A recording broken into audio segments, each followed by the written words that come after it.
इस वीडियो में हम लोग फोरियर सीरीज़ जो है वो स्टार्ट करेंगे एंड उसमें कुछ जो स्टार्टिंग डेफिनेशन है उनको हम डिस्कस करेंगे। पीरियोडिक फंक्शन आएगा, इवन फंक्शन आएगा। तो सबसे पहले जो फोरियर सीरीज़ है that was first introduced by Joseph Fourier and ये जो फोरियर सीरीज़ है ये बहुत सारी प्रैक्टिकल प्रॉब्लम्स में यूज़ होती है, हीट प्रॉब्लम्स में, ऑसिलेशन, थ्योरी ऑफ ऑसिलेशन में इसका यूज़ होता है।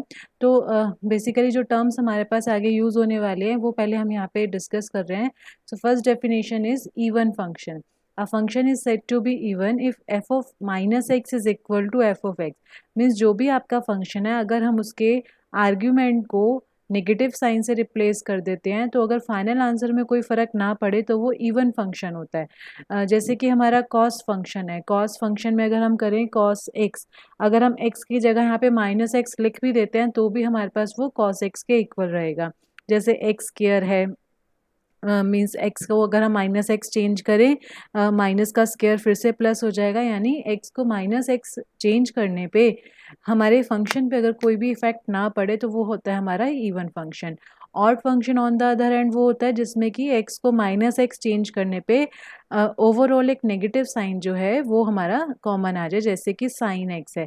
साइन एक्स में हम लोग एक्स को अगर माइनस एक्स से रिप्लेस करें that will be minus of sine x, यानी जो ऑड फंक्शन है that will be sine x है, जैसे एक्स क्यूब है, ये ऑड फंक्शन है। Next, what is a periodic function? Periodic function क्या है? A function is said to be periodic if f of x plus lambda is equal to f of x, lambda not equal to 0। Means मैं इसको by example explain करती हूँ। जैसे कि हमारे पास suppose हमारा साइन एक्स फंक्शन है, हमें पता है कि साइन ज़ीरो जो है वो हमारे पास क्या होता है, ज़ीरो होता है। एंड जो साइन 90 है वो हमारे पास कितना होता है, वन होता है। तो साइन पाई बाय टू हमारे पास वैल्यू वन होती है।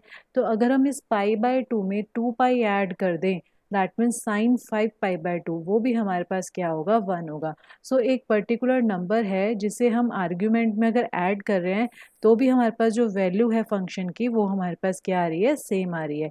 तो that means F of x plus lambda अगर एफ ऑफ एक्स के इक्वल हो, मीन्स हमने देखो चेंज तो किया एक्स की जगह एक्स प्लस लैम्डा, लेकिन फाइनल आंसर जो है वो वही रहा। जैसे कि मैंने यहाँ पे बात की, साइन थीटा लिखो या sign to pi plus theta लिखो, दे आर इक्वल। तो दैट मीन्स साइन फंक्शन जो है वो हमारा पीरियोडिक फंक्शन है। तो यहाँ पे कुछ पीरियोडिक फंक्शंस के एग्जांपल्स दिए गए हैं, sine cos secant and cosecant, ये सारे पीरियोडिक फंक्शन है with period two pi. Period का मीनिंग वो नंबर जो हम लोग ऐड अप कर रहे हैं लेकिन तब भी हमारा जो फंक्शन की वैल्यू है उसमें कोई चेंज नहीं हो रहा। सिमिलरली टेंजेंट एंड कोड भी होते हैं, वो भी हमारे पीरियोडिक फंक्शन होते हैं लेकिन उनका पीरियड पाई होता है। टेन पाई प्लस थीटा जो है वो हमारे पास टेन थीटा रहता है। सिमिलरली हम लोग बाकियों के लिए डिस्कस कर सकते हैं। सो यहाँ पर एक रिमार्क लिखा हुआ है कि अगर हमारे पास सपोज टू पीरियोडिक फंक्शन है और अगर हम उन्हें ऐड कर रहे हैं तो भी वो हमारे पास क्या रहता है, पीरियोडिक फंक्शन रहता है।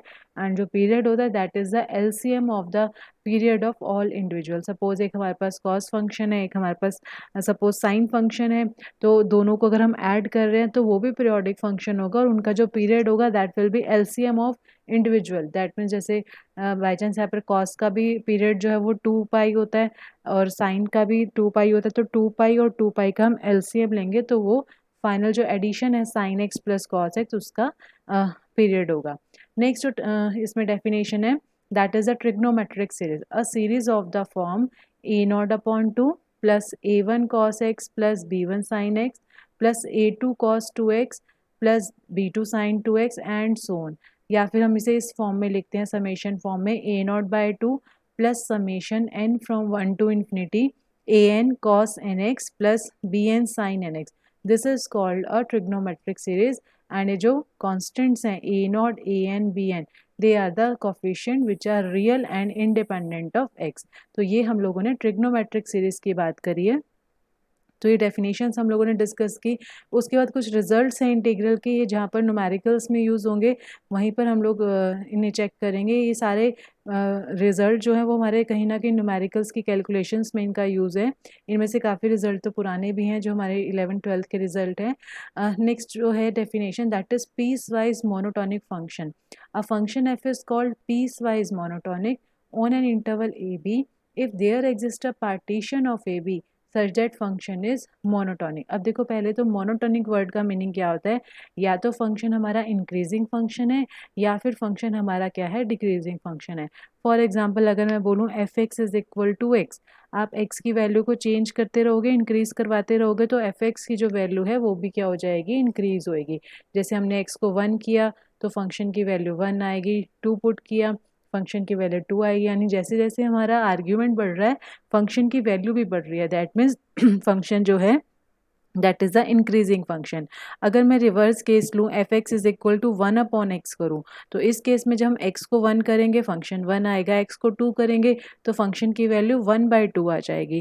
दैट मीन्स इस केस में जो हमारा फंक्शन है वो डिक्रीजिंग है। सो इंक्रीजिंग या डिक्रीजिंग दोनों को कंबाइंड फॉर्म में हम क्या बोलते हैं, मोनोटोनिक। तो पीस वाइज वर्ड का क्या मीनिंग है, बेसिकली अगर हम इस इंटरवल पे बात कर रहे हैं तो हम ये बोल सकते हैं कि इस इंटरवल पे, कंप्लीट इंटरवल पे अगर फंक्शन इंक्रीजिंग ना हो, लेकिन अगर उसके हम पार्टीशन कर दें, मतलब हम इंटरवल को ब्रेक कर दें, जैसे कि हम रीमान इंटीग्रेशन में करते होते थे कि हम लोग एक इंटरवल को पार्टीशन कर देते थे। जैसे सपोज 0 से 3 इंटरवल है, हमने उसके बीच में सपोज एक और पॉइंट ले लिया, सपोज 2 ले लिया, और 2 से हमने अब उसे ब्रेक कर दिया, मतलब 2 सब इंटरवल्स बन जाएंगे 0,2 एंड 2,3।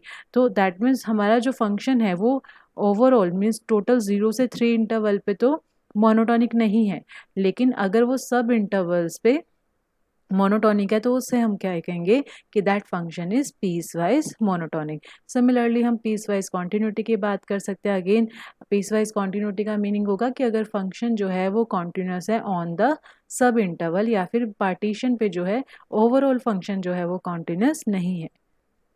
नेक्स्ट जो हमारे पास है main definition that is Fourier series. हम पहले देखेंगे कि फोरियर सीरीज क्या होती है। F is a real valued bounded and integrable function. तो जब भी हमें फोरियर सीरीज के बारे में बात करनी है तो फंक्शन कैसा होना चाहिए, रियल वैल्यूड नंबर 1, नंबर 2 वो बाउंडेड होना चाहिए, एंड नंबर 3 वो रीमान इंटीग्रेबल फंक्शन होना चाहिए, defined on the closed interval c to c+2π। यहाँ पर भी हमें थोड़ा चेक करना है कि इंटरवल जो है उसका जो गैप है, मीन्स जो उसकी लेंथ है दैट शुड बी 2π, c से c+2π। c कुछ भी नंबर हो सकता है, जैसे अगर 0 है c तो 0 से 2π इंटरवल बन जाएगा, such that F x can be approximately written as a0/2 plus summation n from 1 to infinity an cos nx plus bn sin nx। That means कि हमारे पास ये जो फंक्शन है, अभी हमने ट्रिग्नोमेट्रिक सीरीज की बात की है, ट्रिग्नोमेट्रिक सीरीज में भी हमारे पास यही वाला कंसेप्ट था। अगर हम चेक करें a0/2 plus summation an cos nx plus bn sin nx, then that is अगर हम फोरियर सीरीज की बात कर रहे हैं तो उसमें क्या होगा कि जो हमारा फंक्शन है हम उसे ट्रिग्नोमेट्रिक सीरीज के फॉर्मेट में अगर हम रिप्रेजेंट कर पाएँ, तो ये तो कोई भी ट्रिग्नोमेट्रिक सीरीज होगी। अगर हम इसे किसी फंक्शन के साथ अप्रॉक्सीमेट कर सकते हैं तो वो हमारी फोरियर सीरीज बन जाएगी। तो यहाँ पर हमारे पास a0, an, bn की वैल्यूज़ गिवन है, हम इन वैल्यूज़ को भी डिराइव भी करेंगे, एंड हमें न्यूमेरिकल्स के लिए इन वैल्यूज़ को ध्यान भी रखना है। सो a0 जो है वो हमेशा ये वाली टर्म होगी, फॉर्मूला होगा 1/π c टू c+2π, मीन्स जो भी हमें इंटरवल गिवन है एफ ऑफ एक्स, जो भी हमारा फंक्शन है एन डी एक्स। जब हम ए एन की बात करेंगे हम यहाँ पे इससे ध्यान रख सकते हैं कि A N cos n x है, तो यहाँ पर हमने फंक्शन को कॉस एन एक्स से मल्टीप्लाई करना है और उसके बाद इंटीग्रेशन करनी है। अगर हम यहाँ पे बात करें बी एन में बात करें तो sine n x means function के साथ अगर हम साइन एन एक्स लेके उसकी इंटीग्रेशन करें तो वो हमारा कॉफिशिएंट जो है वो बी एन आ जाए। सो इस तरह का जो एक्सप्रेशन है, इस एक्सप्रेशन को हम फोरियर सीरीज बोलते हैं। और ये जो कॉफिशिएंट्स हैं a0, an, bn, उन्हें हम लोग फोरियर कॉफिशिएंट्स बोलते हैं। और इनका जो फॉर्मूला है जिससे हमें a0, an और bn पता लग रहे हैं, इन फॉर्मूलाज को हम क्या बोलते हैं, आयलर्स फॉर्मूला। तो हम लोगों ने फोरियर सीरीज की जो डेफिनेशन है उन्हें डिस्कस किया। अब हमने अभी देखा कि a0 की वैल्यू हमने देखी, an की वैल्यू देखी, वो कैसे आई वैल्यूज़ वो हमें चेक करना है। सो डिटर्मिनेशन ऑफ फोरियर कॉफिशिएंट्स और आयलर्स फॉर्मूला। सो फोरियर सीरीज जो है वो हमने इस फॉर्मेट में लिखी, हमने यहाँ पे इक्वालिटी का सिंबल लगाया सो डैट हम लोग कैलकुलेशंस कर पाएँ। हम लोगों को a0, an और bn इन तीनों टर्म्स को हमें क्या करना है, फाइंड आउट करना है। सो a0, an और bn को हमने फाइंड आउट करना है।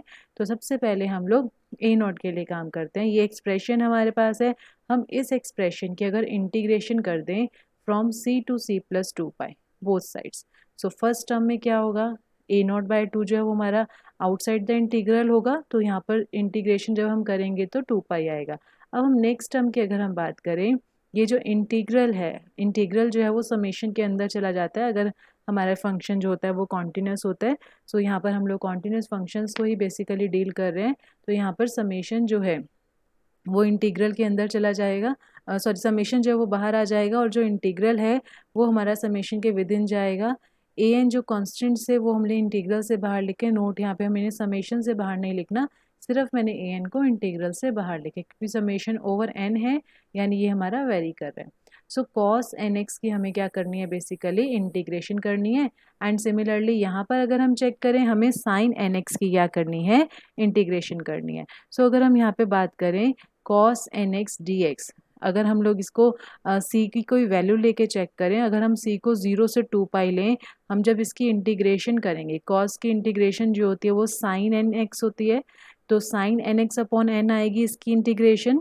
एंड जब हम इसमें लिमिट्स पुट करेंगे तो वो हमारे पास 0 आ जाएगा। तो यहाँ पर ये जो प्रॉपर्टीज़ हैं, ये जो प्रॉपर्टीज़ हमारे पास ऊपर लिखी भी हुई हैं, जैसा मैंने अभी बोला था कि ये जो प्रॉपर्टीज़ हैं ये हमारी कैलकुलेशंस में यूज़ होंगी।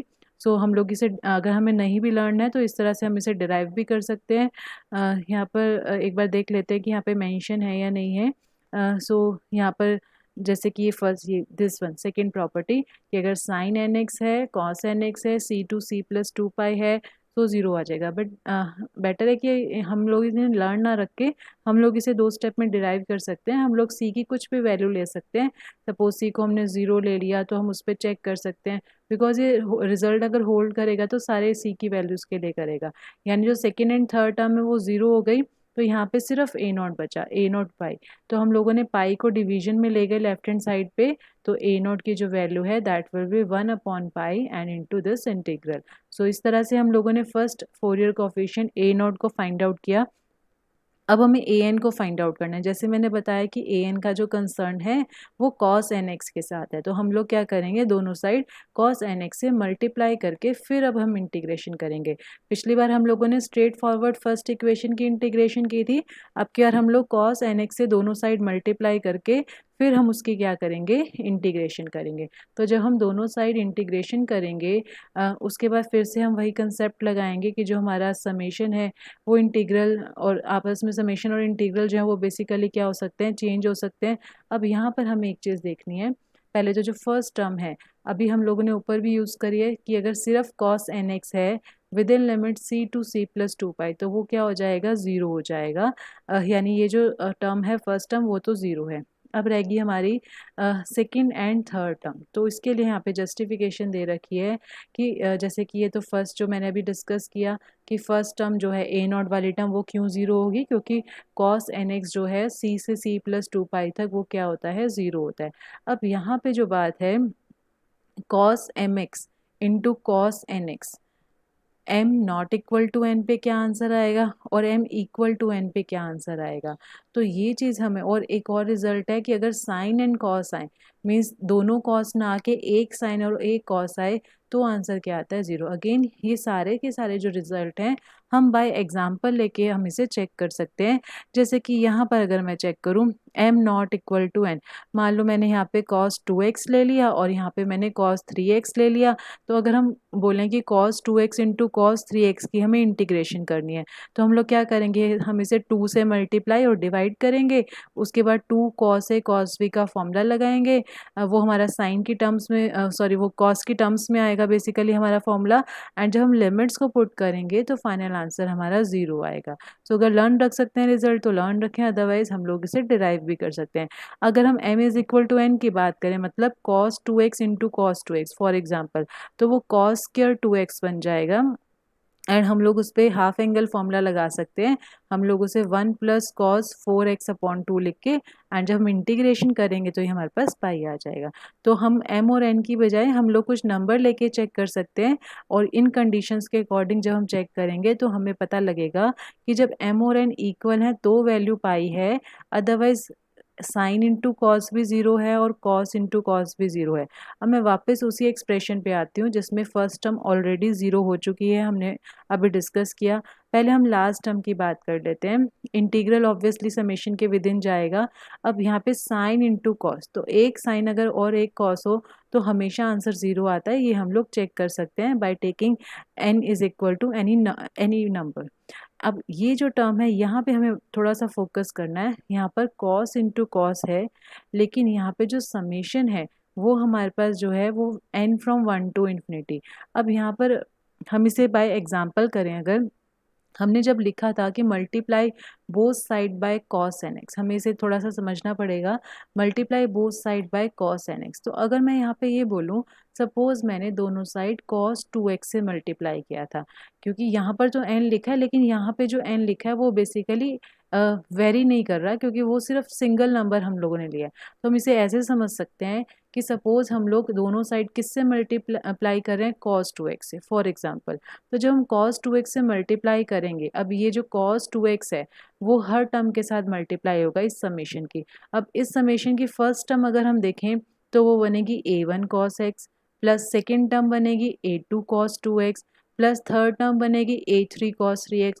तो अगर हम चेक करें कि cos 2x जो है वो cos 2x के साथ जब मल्टीप्लाई होगा, उस केस में तो जो आंसर है वो हमारे पास कितना आएगा, पाई आएगा।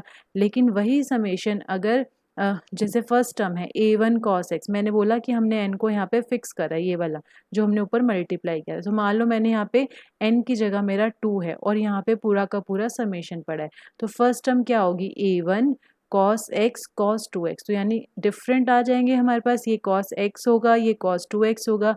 तो अकॉर्डिंग टू द रिजल्ट जो अभी हमने डिस्कस किया है कि अगर m और n हमारे डिफरेंट हैं तो आंसर हमारे पास क्या आएगा, 0 आएगा।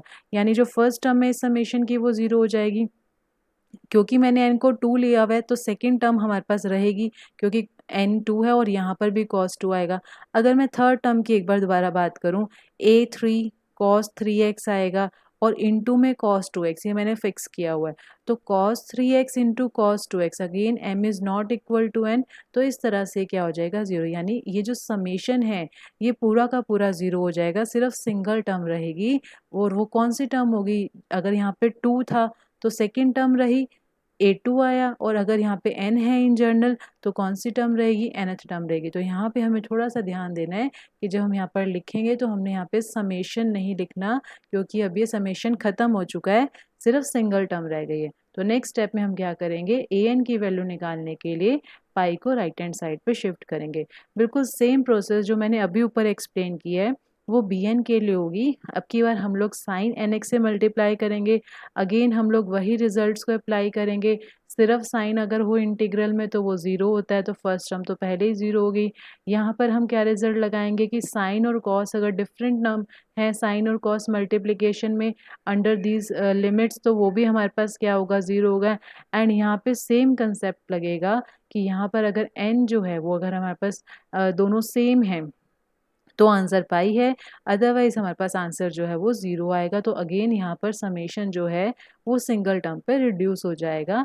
एंड इस तरह से हम लोग क्या कर सकते हैं, बी एन की वैल्यू निकाल सकते हैं। तो जो a0, an और bn की वैल्यूज़ हैं इनको हम आयलर्स फॉर्मूला भी बोलते हैं।